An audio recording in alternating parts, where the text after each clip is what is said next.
going on, guys? Or ThunderGod here with another pretty interesting video. Today I have everybody's favorite character, Danzo, and I thought it'd be really interesting to have him run the Akatsuki gauntlet, having the Akatsuki members take the place of 5 Kage Summit Sasuke against Danzo on top of the bridge. Now I'm going to be kind of taking that Danzo without Kotoamatsukami, as that left eye is still recovering from using it in the summit.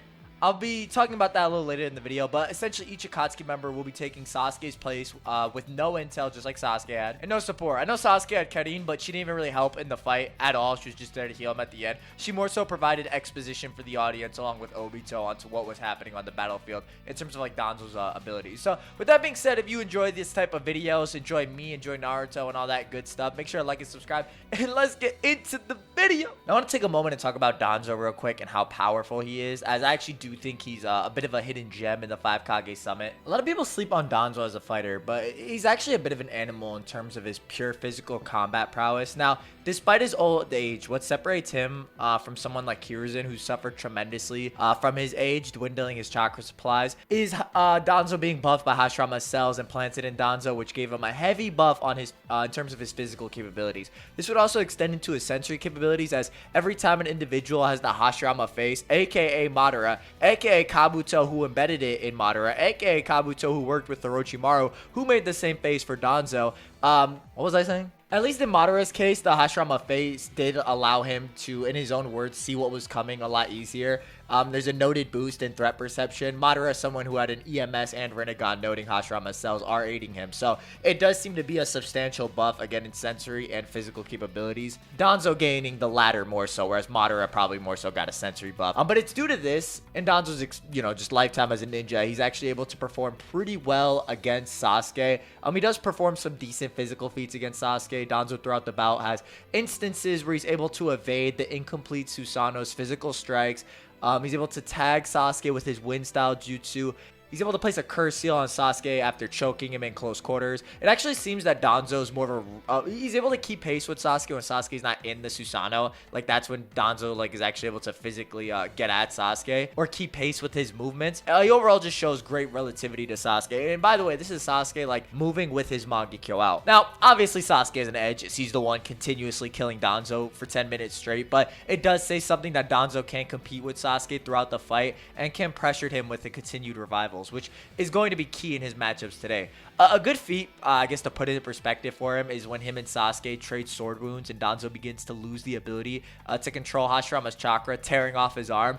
Even in this state, Sasuke recovered a bit. Danzo is able to dash around Chidori and Sasuke's kill attempt, grabbing Karin. I will say this can be chalked up to Sasuke overusing his ocular powers and not being able to move continuously, as there are no question marks on his face indicating he's not surprised by Danzo moving around or wasn't able to perceive his movements. Danzo also showing the ability to tag and have mutual strikes with Sasuke when he does emerge from the Susanoo. So he does show great relativity to this Sasuke, in my opinion. He's not as strong, but, Hashirama plus Izanagi allowed him to keep pace with him throughout the fight. Danzo also has a pretty impressive assortment of jutsu. He has 4 nature releases: Earth, Fire, Water, and Wind. Wind being his strong point as displayed in the fight, as well as being mentioned as such in the data book. He has some really potent wind style jutsu. There actually is some impressive stuff to talk about here. An example being his wind release vacuum wave, which is discussed to be as sharp as a Kame Itachi. The Kame Itachi being a sickle weasel, and what Temari actually names her jutsu after. And this is actually the weasel that Temari summons against Tayuya in the Sasuke retrieval arc. The same one that destroys the whole forest. And what's interesting is that when coupled with the Baku that tears open the Sasuke's Susanoo impregnable defense, it makes the comparison that the technique is very similar to a Kame Itachi horde. So there does seem to be some absurdly high potency with this jutsu. Even the same section talking about this technique specifically discusses how chakra defenses are even shattered. This being very interesting, as Data Book 4 covers from the Pain arc forward, where we get introduced to defenses like the 4th Raikage's Lightning Cloak and such. So it is really interesting, along with other futon techniques like the wind release vacuum great sphere, which just kind of shoots wind bullets like a machine gun. This is the technique that tagged Sasuke's right arm during the fight. Danzo also showing the ability to exhale wind-infused chakra onto a weapon to increase its sharpness, range, and lethality. This is like the chakra blade he does at the end of his fight with Sasuke. In the anime, he also like he basically like adds it to his shuriken and like throws them around like discs, kind of like what you see with Sasuke against Itachi and how he adds right onto it. So he has a lot of potent wind release jutsu, along with, you know, great physical stats, very relevant to the Akatsuki tier. He also has the obvious Izanagi, which he can keep active for 10 minutes, 1 minute each with each of the Sharingan. I'll talk about this more actually as it becomes relevant in the matchups, but this does matter for a lot of opponents, as I believe a lot of these Akatsuki members can actually get just clipped right off rip. So we'll talk about Izanagi more in the actual matchup, but I think that's a pretty like Sparks Notes version of how strong like Danzo is, generally speaking. That's the Spark Notes version. Let's get into the actual matchups. Now, starting off with the first category, I have confident W's. We have Danzo versus Hidan for the first one, you know, and Hidan just continuing his trend of like getting bodied. In every versus matchup that ever occurs. Essentially, you know, fight's gonna start. Danzo's gonna weave the same signs he did against Sasuke, dash at Hidan. And, you know, if Hidan doesn't already just get, like, tagged and destroyed, like, maybe you say, you know, he's for some reason, right, you know, slow is worst name. Everybody's heard, like, the same arguments or, like, statements about Hidan. Even by some miracle, right? Even if he did tag Danzo, the minute Danzo is Inagi's, he's just gonna get decapitated or taken out. And the reason the initial Izanagi is so strong is due to how you have Sasuke with his Mangekyo Sharingan out, and Karin, who's a specific sensory type, and neither of them were like able to notice. Like, it took both of them by shock. So it's like, you know, you kind of have to keep that in mind, that the initial effect of this technique is going to make it that much more potent. On top of this, Danzo is just able to contend with a stronger Sasuke than the one who's more comparable to stronger Akatsuki members. So, you know, there's also a speed disparity. So even if I did grant you, right, like I was extremely generous to Hidan and say like he did, for whatever reason, get some of Danzo's blood, it doesn't matter. And it's also interesting, right? Because like, okay, if he gets some of Danzo's blood and tags him, like, does Danzo, like, Izanagi and the blood goes away? You know what I mean? I think it's kind of funny and, like, interesting to think about. I was actually trying to check this for the video, but we don't really see, like, Danzo's blood remain on the ground or any of his bodies after Sasuke, like, takes them out. The bodies just dissipate. We don't know if any of, like, his external fluids actually stay, at least from what I could see. So, you know, like, the discussion would never get to that point, but yeah, I think that is kind of funny to think about. So, yeah, Hidan, unfortunately, you know, just kind of gets clapped. Next up, we have Deidara. Deidara is pretty self-explanatory in my eyes. Danzo should be able to take on Deidara pretty confidently. You know, again, like off the lore, Deidara is more relative to like base Sharingan Heavy Sasuke, to like a Curse Mark II in the air. The Sasuke Danzo is able to compete with being above both. So Danzo's also coming in pretty good in terms of like conventional stats. And I'll say this too, Danzo has a bit of a arsenal of ranged jutsu. And despite the fact that like all of Deidara's explosives work and eliminate Danzo has no issues continuously coming back. Even C4 is not as effective as a technique just due to the fact that, like, it's not a one use, right? Because the bombs obviously stay in the air. But, like, if he initiates it twice, it doesn't really matter at that point like he does against Sasuke. Again, this is also not assuming that Deidara doesn't get taken out, you know, immediately speaking by Danzo. Because we also knew Danzo does have a bit of a range on where he can respawn. Like, he respawns all over the bridge. So, I guess it, like, also does somewhat depend on, like, how Deidara starts in relativity. But Danzo should be able to, you know, dodge his aerial strikes. He shouldn't really have too many problems with that. I mean, again, if he even get tags, we talked about that. You know, Deidara's best asset is his range. But even then, right, Danzo can summon the Baku to force Deidara in a certain direction. As even like Sasuke Susanoo is getting sucked in, he has to like cement or jam his fingers into the stone to keep from getting pulled in. With Danzo being able to even control himself in the air somewhat via wind style from his mouth, so it's not even like Danzo's unable to fight in the air. Do I think Deidara would struggle too much with the summon just like Sasuke didn't? I don't think Deidara would struggle at all. However, the immediate effect is what Danzo needs in this case. So while Deidara's like hacks work, as Danzo really doesn't have any crazy durability. Like for example, right, like in the anime showing of the fight, like Sasuke throws basic kunai at Danzo and he just dies. The manga also like implies it. That was what's going to happen. Like he pulled Shuriken out for a reason.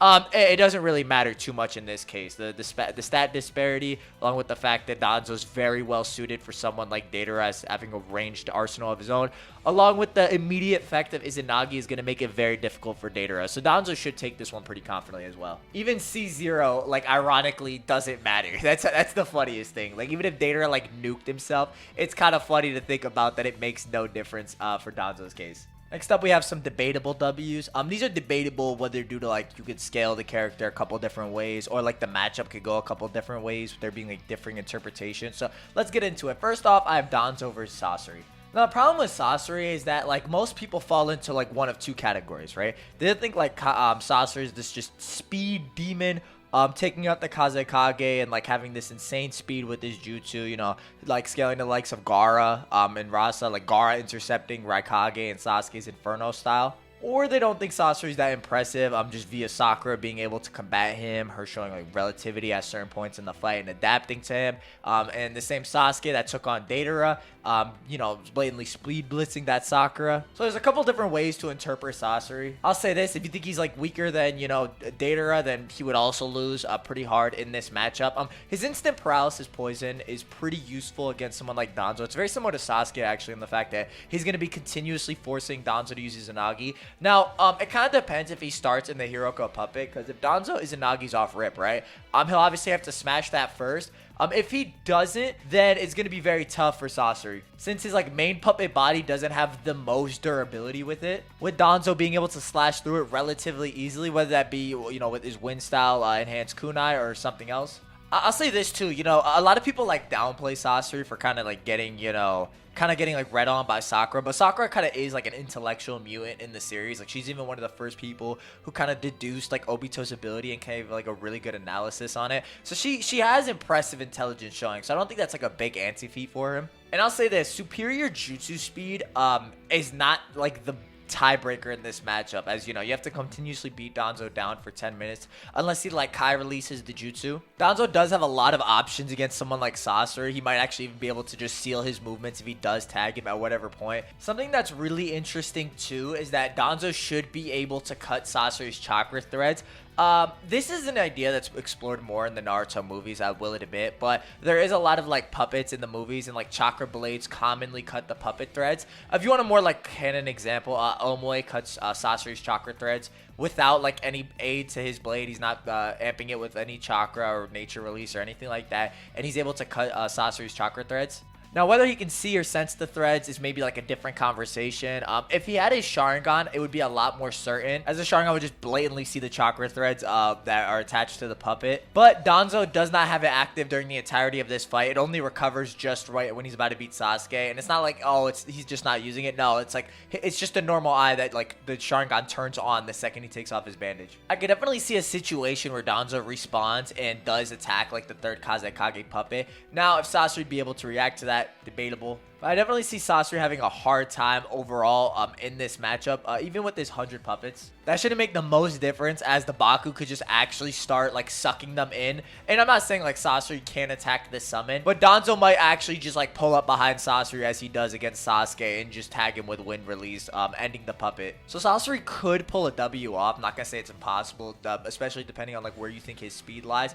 It's just, like, when you have someone like Danzo who can, like, acclimate to Sasori's movements and such, makes it that much harder. It also doesn't help that Sasori himself and the puppets have actually garbage durability, so Danzo should be able to take them out with relative ease. I'll put it like this: if Sasuke wasn't shrouded in his Susanoo during his fight with Danzo, he would have had such a harder time, and you really see that because the minute he leaves, he gets a seal placed on his neck. So I could also see a lot of mutual strikes taking place. Overall, I think this is a bit debatable, but I definitely lean towards Danzo in this encounter. There's just so, like, different ways to scale Sasori, and it's so dependent. Because, you know, Sasori versus Deidara is such a topic that this is obviously not the point of the video. But Sasori and Sasuke are very similar in terms of, like, how they have, like, all these instant kill techniques or, like, instant kill win conditions. And it might sound like I'm selling Sasori short, but at the end of the day, it doesn't matter because Danzo respawning and, like, shooting techniques out on blind spots and not being able to be sensed by Sasuke. Kenin does, like, able to sense him, but there are points where Sasuke, like, relies on Kenin to actually see, like, sense where Danzo is. makes it so Danzo's going to have a much easier time just picking off the puppets. So, you know, I think it's debatable, but I do lean towards Danzo in this matchup. Next up, we have Danzo versus Kisame. This is a very interesting matchup, in my opinion. And I'll start off by saying this, Kisame suffers from, like, the instant Izanagi effect. As, like, again, there's that, like, instant Izanagi, oh, you can get taken down. And listen, I don't want to keep repeating myself, but it is a valid win con. And you know, even the anime canon like shows it against Danzo versus Shisui. I know there's multiple iterations of that fight, but I do think that is a good example of how that technique would go. He gets placed under Genjutsu and then instantly tags Shisui via like Shisui not being able to perceive him. Same thing with Sasuke. If Sasuke had not been in Susanoo, he might have just gotten tagged by Danzo and taken out there. So there's actually a decent chance Kisame could get taken out immediately speaking. If it's decapitation. If it's like a normal kunai strike, it might be a little different. Now, if you do say Kisame survives, it is interesting to talk about Kisame siphoning chakra off Danzo. And I do think Danzo has a very difficult time in this fight against Kisame, who's shown to be more of a rival to like base in version 1B, as those are the versions of B Kisame can perceive, dodge, tag, and absorb chakra from without being amped on like any of B's chakra. I know people will say like he absorbed one of B's like right tone blades, but are we really going to sit here and act like the right tone blade was that much of a substantial amp compared to Kisame's base chakra pool? Not at all. And the absolute max being B's version 2 state as well, which would be far above Danzo in any speed category. Now, I don't think Kisame absorbing chakra from Danzo is reason enough for Danzo to actually Izanagi, at least initially. The problem is, in Danzo's case, being that if Kisame saps his chakra and Danzo decides to Izanagi, Kisame should probably still have access to that stolen chakra, I would imagine. This, coupled with the fact that Danzo's chakra supply takes a hit each time one of the eyes closes, means that like him getting his chakra absorbed on top of this is very detrimental to him. As in the original fight, I know that like, you know, there is times where he undoes the jutsu, he releases like that tree on his right arm and his chakra supply plummets. But the closer he does get to death in like low chakra storages, the more likely of a chance Hashirama cells have like a chance to try and take over, and like you know, that whole tree comes out. You have the same thing that kind of happens with Sasuke and with Itachi pushing him to the brink to where Orochimaru can't be controlled. A lot of Danzo's arsenal doesn't necessarily matter to someone of Kisame. Like, for example, right, a lot of his futon shuriken might actually just have the chakra on them absorbed before they even make contact with Kisame, similar to how B's Raiton enhanced, like Blaze just had the chakra sapped off by Samehada. Wind style might be an issue, but we don't really have enough like speed showings for the wind release to say like it would just take down Kisame. This also does depend a degree, because you know, like obviously if he's able to catch Sasuke with his enhanced MS perception, he should be able to catch Kisame to a degree. It does depend on how Kisame approaches the fight as well, and when he actually decides to like change the area. If he does at all, in this actual stage, he does have access to a lot of water. Not that he really needs it, but there is quite a ton of water below the bridge, which can aid him a lot in his jutsu. So if he wanted, right, he could actually take the fight, like hop off the bridge and take it down there. But I'll say this, I think Kisame is at a distinct disadvantage in like the early engagement against Danzo. Whereas like if he gains a little bit momentum and if he actually does initiate the giant water bubble with the exploding water shockwave, the fight will just turn absolutely horrible for Danzo, as it seems like the range would be too big for him to Izanagi like out of. We don't know the exact range of Danzo's Izanagi. I wouldn't make the comparison with Obito, as Obito's Izanagi's way superior to Danzo's.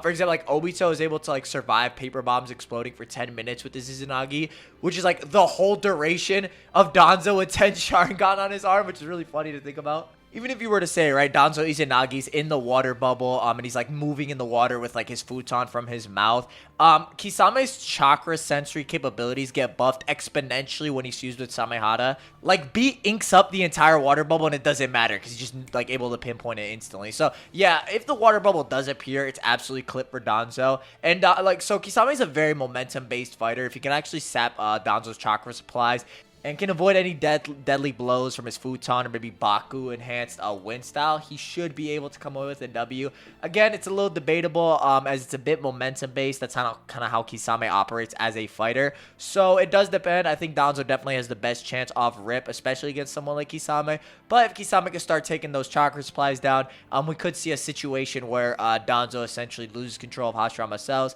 in which case he'll be too weak to finish the fight, whereas Kisame will just have continuously regenerated off off of Danzo's own chakra. So that's pretty much my thoughts on that micro one. I don't think the stat difference is that great either, to the point where like Kisame can't perceive Danzo. If anything, I would argue Kisame should have better reaction feats than this Danzo. So yeah. Next up, we have Kakuzu. Now Kakuzu is actually very, very interesting because it does, again, he's very similar to Kisame. You know, I'm not gonna repeat myself, like off rip. He gets slashed in the face, but that doesn't matter in Kakuzu's case, as he has 5 hearts. So even if he were to get taken down immediately, it's not the end game for him in any capacity, and then he becomes aware of Izanagi and can adapt accordingly. There might be a bit of a stat difference between Kakuzu and Danzo at this point. Maybe you think like, for example, Kakashi is superior to that of Sasuke, or vice versa, which would kind of in turn discuss like how, you know, this Danzo would scale in relativity to that. Regardless of your thoughts, though, I wouldn't even say that matters too much at this point, just due to how instrumental Kakuzu's diamond hardening is. Because the problem with Danzo's jutsu is that, like, I talked about it at the beginning, right? It's very potent and stuff like that, but we actually don't have any, like, real, you know, potency showings for it, aside from, like, what I mentioned before with the lore. It's obviously not on Naruto's, like, level with the Rasen Shuriken, even 50% complete. Clearly. So we don't know exactly where to, like, say how potent Danzo's jutsu is. And the reason this matters is because that means it's very questionable if he'd actually be able to breach Kakuzu's diamond hardening. And if he actually can't do that, like, for example, basic kunai aren't going to cut it, it's going to be impossible for him to really take down Kakuzu at this point, because Kakuzu will be able to rampage. And even, like, if Danzo tries to get sneak attacks, the fact that Kakuzu can just make his whole body hardened with his earth release and not have to worry about, you know, reacting to Danzo is an issue. Now, you kind of do have to argue at what point in the fight Kakuzu does do this, as we've seen him get chagged by even lower level Leaf Jonin with combination attacks that would be inferior to the Izanagi, like, rebirth. He's almost like a walking Susanoo at this point. Now, I could see a Baku-enhanced vacuum wave actually tearing through Kakuzu's diamond hardening, especially with the lore surrounding it, breaking through, like, chakra-enhanced armor and whatnot. In which case, Danzo could potentially pass it up there. But essentially, Kakuzu can just let the hearts leave his body, or, you know, if he decides to, like, fuse with them, he'll be able to, like, kind of boost the area of effect and have, like, kind of like, I don't want to say like an omnidirectional shield, but he'll have mass all around him where he'll be able to shoot from all directions. Even if there was, like, a noted stat difference with Danzo being a bit faster than Hidan, with his armor, it might not actually matter, even if he, like, because once it's active, that's it. And with the hearts just being around the battlefield, it really is a battle of attrition, to see if Danzo can eliminate all 5 of Kakuzu's hearts in 10 minutes, because he's not going to be able to eliminate multiple hearts over, like, instantly like Naruto did. Essentially, Kakuzu is like a mini Susanoo, like, mover, that could just, like, enhance himself. He also does have fire release, which he can make stronger as well to overcome Danzo's own wind release, and he can use against the Baku, if he does come to the same conclusion Sasuke did. So again, I think this one's a bit debatable, just due to how Kakuzu is very similar to Danzo in this case, and does have options for a lot of the stuff Danzo dishes out. There's just that bit of stat disparity. It just does come down to a battle of attrition. And if Danzo would actually be able to continuously breach Kakuzu's diamond hardening and take out his other mass and their elemental enhanced attacks. Or if, you know, Kakuzu does decide to, like, fuse with his hearts as well. Now, next up, we have Konan. Now, you know, Konan's a little weird to talk about in this case, because we kind of do see her fight against an Izanagi user.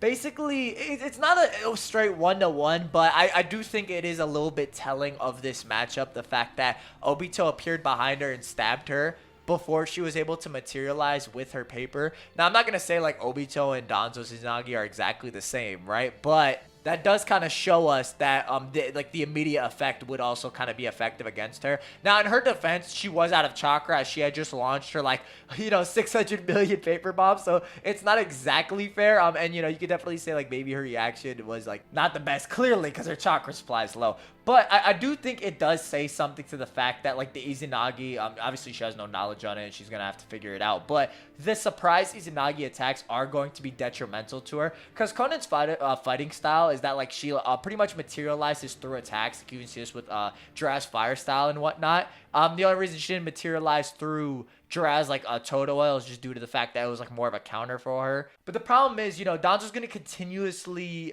reappear. And the issue is that she actually has to react to whoever she's fighting to materialize into paper. So if she's not able to react accordingly to his attacks, it's going to be a big issue for her. She should have no issues killing Danzo as her paper bombs are like blowing Obito's arm off and whatnot. There's no questions about all of that. She's almost similar to Sasori in the fact that her base durability isn't going to be enough to where like she'll be able to continuously heal or come back from any damage she sustains. So these surprise attacks are going to be extremely effective on someone of her caliber. Konan not indicating she has any of the sensory, reaction, or speed feats to keep up with Danzo's continuous Izanagi rebirth. He's honestly like the wrong type of fighter for her. She's actually very like solid in a lot of matchups just due to how she operates and her fighting style. But in this case, she's not going to be able to.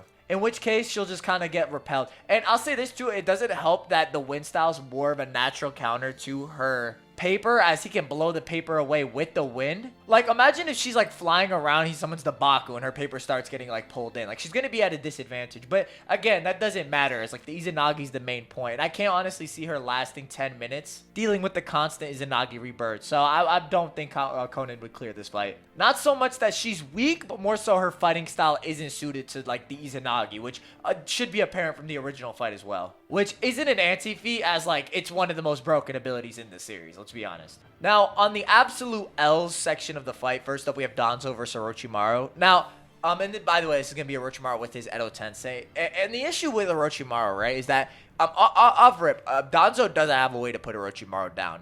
All of his jutsu isn't going to be enough to like bypass Orochimaru's regeneration at all. The same techniques that were just killing Danzo, Orochimaru did not think anything of, even without his jutsu when he was stabbed by Itachi. So it does say something, even in showing against Four Tails Naruto. Basic kunai and basic wind release are not enough to permanently put down Orochimaru. So in a battle of attrition, Danzo already comes out negative. Izanagi really doesn't matter too much in this case, but you also have the Edo Tensei, right? And you could make some arguments that, the Edo Tensei could get sealed by Danzo if he does tag them with the same seal that he put on Sasuke, which I do think is an interesting note. But the Edo Tensei really just are the icing on the cake, especially since, they're comparable to Old Man Hiruzen, who's very relevant and comparable to the same Gokage that the same Sasuke was fighting and struggling against at certain points. If you want more of a one-to-one, Orochimaru at his peak was having a full death match with Old Man Hiruzen for an hour straight, whereas Danzo was like just continuously regenerating for 10 minutes. And this also like could be relevant if you think like Old Man Hiruzen's still stronger than Danzo. Maybe like that might be applied from Danzo's last words. Hiruzen was always ahead of me. While that could pertain to strength, I also think there is like factors speaking politically and how Hiruzen got the Hokage seat that Danzo himself wanted. So on top of Orochimaru being very relevant stat-wise in this discussion, especially off his lore against Hiruzen, his regeneration is just going to be too much for Danzo to continuously put down. This, by the way, I'm also being extremely generous and just not giving Orochimaru like intel here, even though he's the one who created Danzo's arm. If I did that, that's Ultra Stomp. But yeah, realistically, like Danzo shouldn't be able to overwhelm Orochimaru. Like he doesn't have enough jutsu to bypass him. He's also gonna be balancing the Edo Tensei with the Orochimaru just gunning for him. There really isn't too much he can do. Even if I granted you like Danzo was like way faster than Orochimaru, which I don't believe he is, just doesn't blatantly matter in this case. And this doesn't even need like discussion on Orochimaru's more latent abilities, like the 8-headed Hydra or anything like that. As he realistically just has to fight for 10 minutes, and then Danzo gets taken down. He just has to continuously regenerate. And we've seen like weaker versions, like Orochimaru on his deathbed fight, have grudge matches against Four Tails Naruto, where he takes way more damage than he would have taken in like a fight like this. So yeah, Orochimaru clears pretty, I don't want to say mid-diff, but pretty comfortably. Next up, we have Danzo versus Pain. Danzo versus Pain is a very interesting discussion, at least to me. Now, the problem with Danzo's approach, especially against Pain, is that its effectiveness dwindles the more Pain fights. And the problem is, right, he honestly might not even be able to damage Pain with like his basic kunai attacks. As Pain's the same guy that like is just tanking Rasengans from like Sage mode fighters like Naruto and Jiraiya. Even like base Naruto, like who's heavily fatigued, isn't able to like breach Pain's like body, like chakra and body with his Rasengan. So Pain's durability and how high it is in this battle is a big factor here. But again, I mentioned before, but the problem is like the more Pain fights, the more summons he's gonna unleash and the more eyes he's gonna have on the battlefield.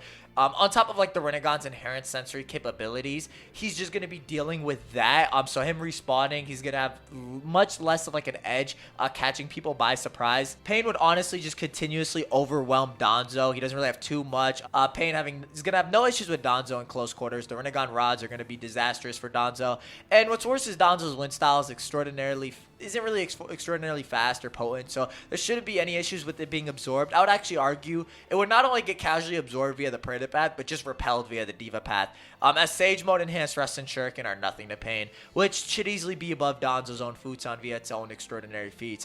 These being especially prevalent if you believe like Sage Mode Naruto and this Sasuke are very comparable, as Pain is able to beat Sage Mode Naruto even while heavily fatigued, and the Diva path not fighting for like 4 chapters. So Danzo doesn't really have the speed or techniques to keep pace with somebody like Pain, who in my opinion is very comparable or like comfortably above 5 Kage Summit Sasuke. This also does depend if you believe 5 Kage Summit Sasuke would beat Sage Mode Naruto, but even then that's a whole discussion, as there are a lot of layers discussing not only their stats but abilities as a whole. So yeah, Pain should be pretty comfortably above Danzo. I don't really see a distinct way Danzo would win in this situation. I think he's going to get continuously overwhelmed, even by some miracle. If he did pick off the Pats, he doesn't have answers for a lot of their abilities, like the constantly replicating dog. He has no way to permanently put that down. He's not going to be able to really sense the chameleon in any case. Every path of Pain has the potential to kill him. There's no real way he has to deal with a lot of Pain's abilities, on top of their shared vision, which are going to give them an astronomical advantage here. So Pain clears pretty low diff. Next up, we have Itachi. Problem is, right, that Danzo's getting folded by this Sasuke. This same Sasuke still hadn't surpassed Itachi, even in the Akatsuki by the events of the 5 Kage Summit and by the end of it.